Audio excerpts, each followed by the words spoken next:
3, 2, 1. I believe we are live on YouTube. Is it live? Are we live? I think we're going live on YouTube. 5, 4, 3, 2, 1. Are we live? I think we're live. Alright, hello, YouTube. Let me go live on the other thing. I'm Dan Salem. We are live on YouTube, on BuzzChomp, and now I'm 3, 2, 1. Alright, live on Facebook Live. Good day to you folks. Dan Salem here, live talking the Super Bowl, NFL, and I'll touch on a couple other sports because it's fun. Live on YouTube, BuzzChomp channel. Live on Facebook, The Dan Salem Facebook Live. I will tweet the link from YouTube, and now it's been shared to the universe, and I will retweet it over on the BuzzChomp Twitter, so then it's doubly everywhere. It says conference championship because the cookies suck and don't update fast enough, but I'm here talking the Super Bowl.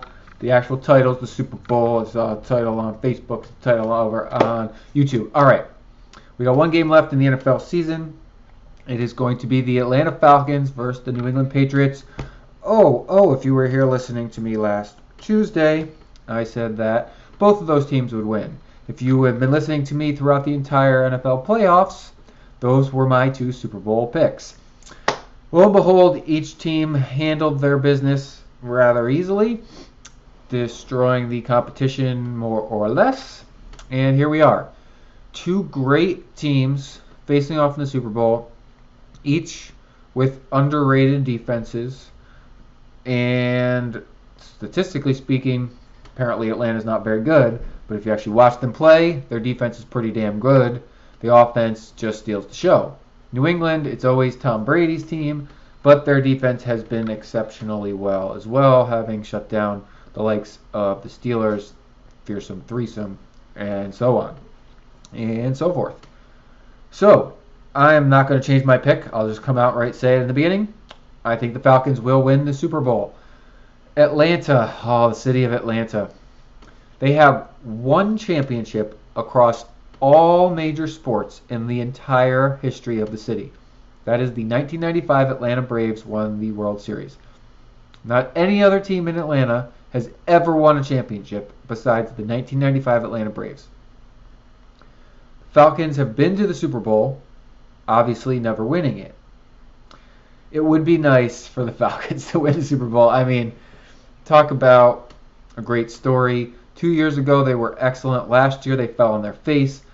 Everyone's questioning Matt Ryan and whether he still got it and blah, blah, blah. And this year, owns it. I believe Matt Ryan will win the NFL MVP regardless of the outcome of the Super Bowl. Obviously, it's voted on prior to the playoffs, so shouldn't have any bearing on it. But it was basically Brady versus Ryan for MVP with a little Aaron Rodgers thrown in. And now it's Brady versus Ryan for the Lombardi Trophy. No more Rodgers thrown in. I would like to see the city of Atlanta take home the trophy. Now, on the flip side, if the Patriots win, this will be Tom Brady's 5th Super Bowl, meaning he will be the all-time winningest quarterback the all-time winningest player in NFL history. I believe I saw the stat that Charles Haley has 4 Super Bowl rings. I think that Brady will pass Haley with the 5th. He won't tie him for 5. He'll pass him for the 5th. He also has the most. He's now tied, I believe, for the 7 for the most Super Bowl appearances. This will be his 7th. And if Bill Belichick wins a 5th ring, he's going to be in some exclusive company as well. Now, both are all-time greats. So, honestly, another Super Bowl, this would be 2 and 3 years, kind of solidifies it. They had him. This is their whole dynasty, but a decade ago, they won 3. 2 years ago, they won 1. If they win again, that'll be 2 out of 3. So that'll almost be like 2 dynasties with a long period of winning with no titles in the middle because they lost twice to the Giants. Oh, gosh. I mean, it's a huge dynasty. I mean, as a Jets fan, I hate to see it end, but I can't wait for it to end. As an NFL fan, I don't want it to end, but I'm excited when it's ending because they just own the AFC every single season, barring injury or Peyton Manning, who's retired now. So it's time to change the guard, and perhaps somebody else can win the AFC East and win the Super Bowl. Perhaps Atlanta can hold off Brady's final crown for one more season. Now, there's speculation, personally, mainly on my part, about whether he would go out on top. If he wins the Super Bowl, he's 39 years old, would he retire? He would have 5 rings, one for every finger. That would be the most in NFL history. He would have been to 7 Super Bowls, just won 2 out of 3, and have officially destroyed Deflategate because he was suspended for a month at the start of the season. It's easy to forget that because of how great they've been and that they just keep playing throughout the whole postseason. But he missed the first 4 games. So he would have officially stuck it to Roger Goodell. Now, in my personal opinion, he's already stuck it to Roger Goodell by his team making the Super Bowl in rather easy fashion. They're just that good. Belichick said, we are great. Brady said, I am amazing, and they proved it. That being said, will Tom Brady retire at 39 years old? No. I want him to retire on top. I love when players retire on top. Manning going out on top, followed by Brady going out on top, would just be unbelievably storybook ending to the best quarterback rivalry in NFL history. But I believe Brady wants to keep playing into his 40s. I believe he'll retire at age 42, which would give him 3 more seasons. If he doesn't win this one, he's definitely coming back to get one more. He wants one more Super Bowl, easy. If he gets it this year, I still think he wants to play another 3. I think 42, that's the answer to the life, the universe, and everything. I think that's a sweet spot. He wants to play into his 40s. Favre played into his 40s. Most quarterbacks barely make it to 40 in the league. And I think he wants to prove that not only is the greatest ever, but he played for the longest ever because he is the greatest ever. I mean, look, he's in great shape. He's just amazing the way he takes care of his body. I mean, a lot of people say, oh, it's the system. It's Bill Belichick. It's the Patriot way. Brady, any quarterback could slot in there and be great. I mean, that is complete horse crap. Okay? Tom Brady started out good with skills. Worked harder than anybody ever could possibly on his body, on his mental game, on the efficiency, on the ins and outs of the NFL and football. And sure, he learned it from Belichick, but sure, he taught Belichick a lot along the way. And as a team, because this is a team sport, and if you're not teammates with your coach as the quarterback, you have issues. And I'll go through some examples in a second. But the teams that have a quarterback head coach tandem win. The ones that don't, they don't. So both those guys are smart enough to know that, and they learned how to be amazing together.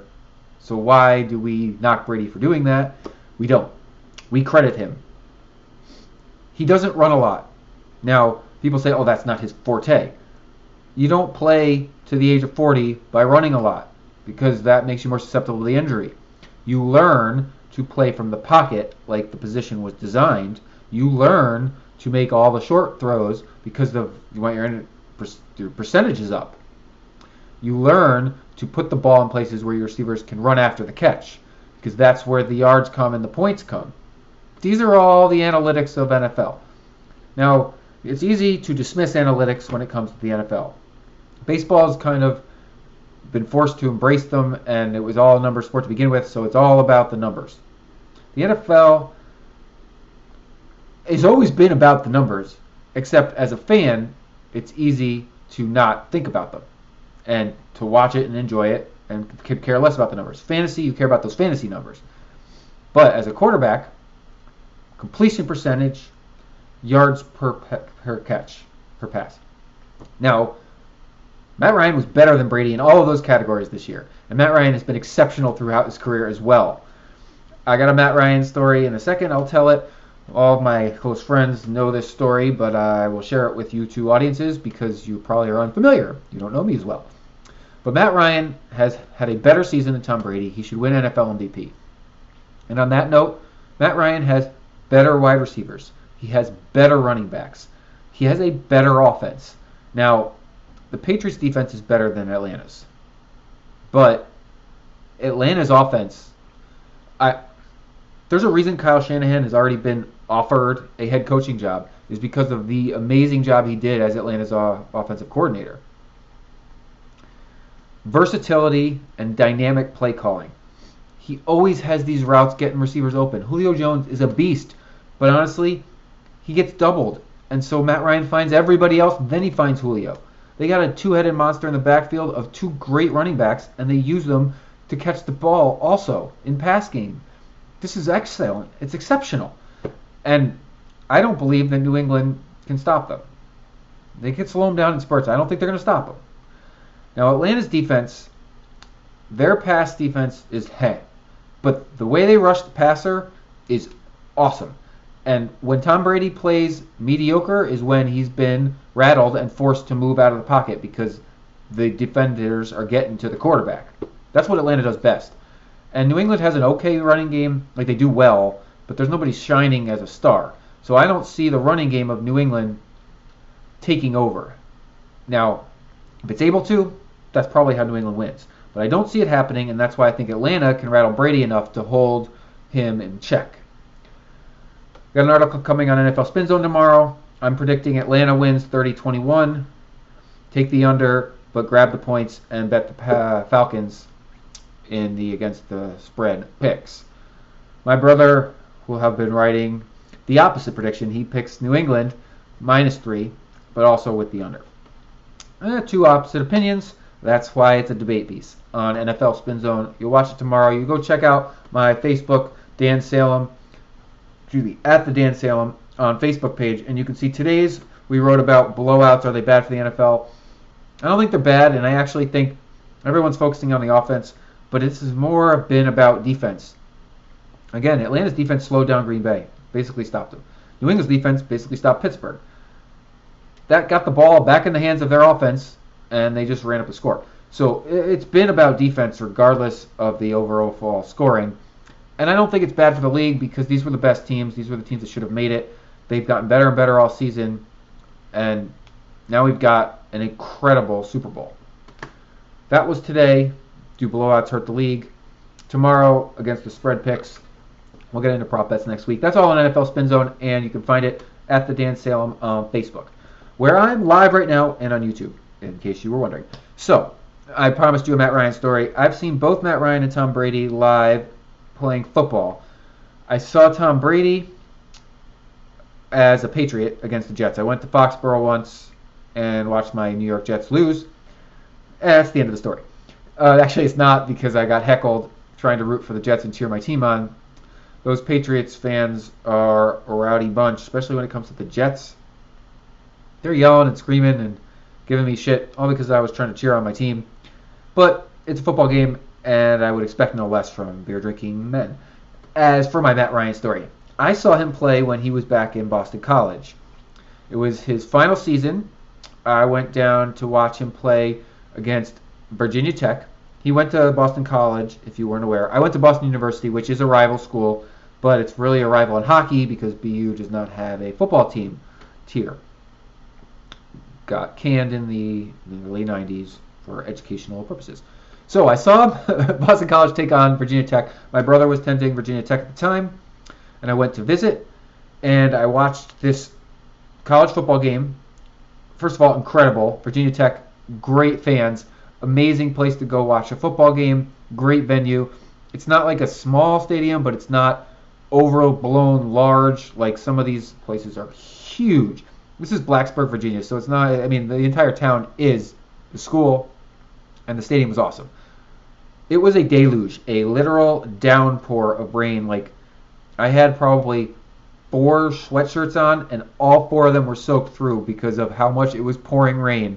But it wasn't super cold rain, so it made it, I mean, I guess it was cold because we were in the rain. We had hats on, we all bundled up, and we were in the pouring rain watching this football game, and there's Matt Ryan airing it out. Now, when you think pouring rain, in the NFL, at any level of football. You think that they're going to run the ball a lot. Virginia Tech did just that. But no. The friggin' Boston College, Matt Ryan, because they got frickin' Matt Ryan, who was going to be a future star in the NFL, he's hucking the ball. Like 40-yard bombs. Now, Virginia Tech was up. But I just remember Matt Ryan going super deep, 40-yard completion, and then like a 20-yard completion for a touchdown. And then they got the ball back again, and he goes, hucks it again. It's like, it wasn't really a Hail Mary, but he went so long. But he knew his guy was going to get it, and he put the ball in the perfect spot. And he brought his Boston College Eagles back for the victory. They defeated Virginia Tech. I was disappointed, but oh man, I was like, wow, Matt Ryan. I had heard of him. He was coming into the draft. But like, just seeing that in person, I was like, damn.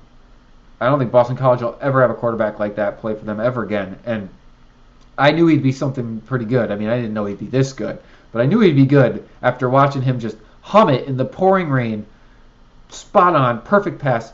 And what is he best at this season? His completion percentage. He puts the ball in the exact right spot. But that was my story. It was awesome to see him play in person. I'll never forget it. Freaking owned Virginia Tech.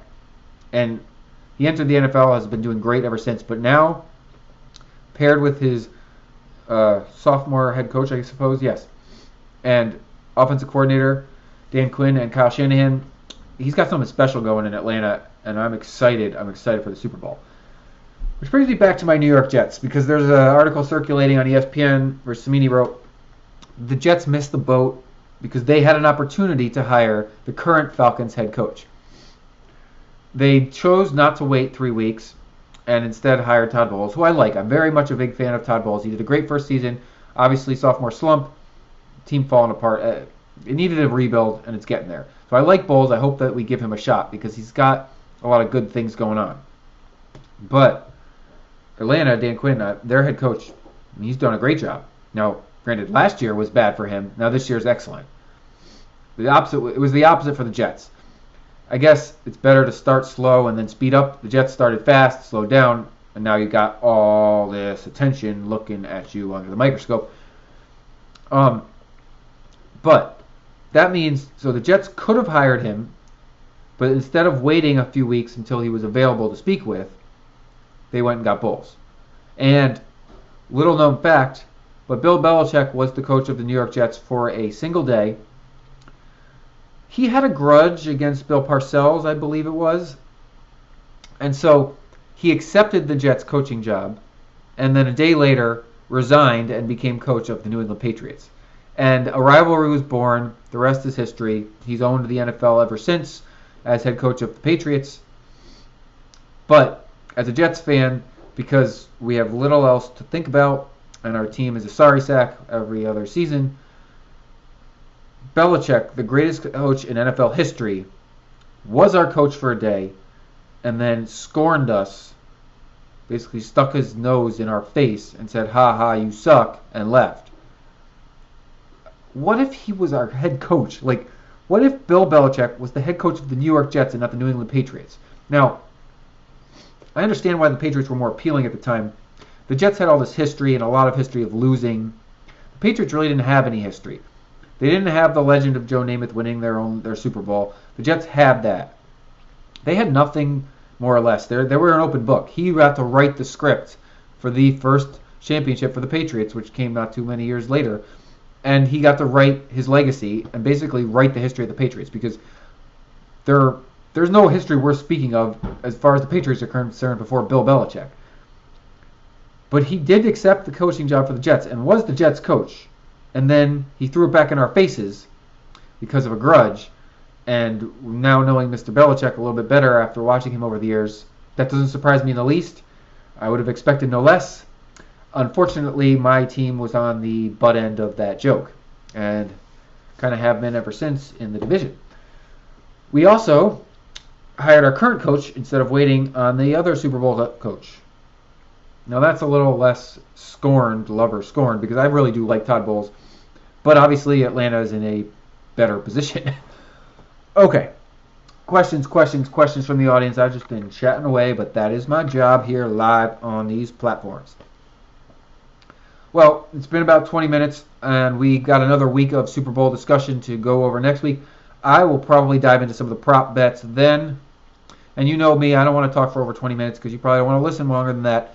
But we will wrap up the season. We can tease a little free agency next week, but it's going to be Super Bowl, Super Bowl, Super Bowl. I've already given you my pick, and I will probably get into some predictions based on the bets circulating. That being said, let me do a couple plugs. So, everything I'm plugging, you can find on my page on Facebook at the Dan Salem.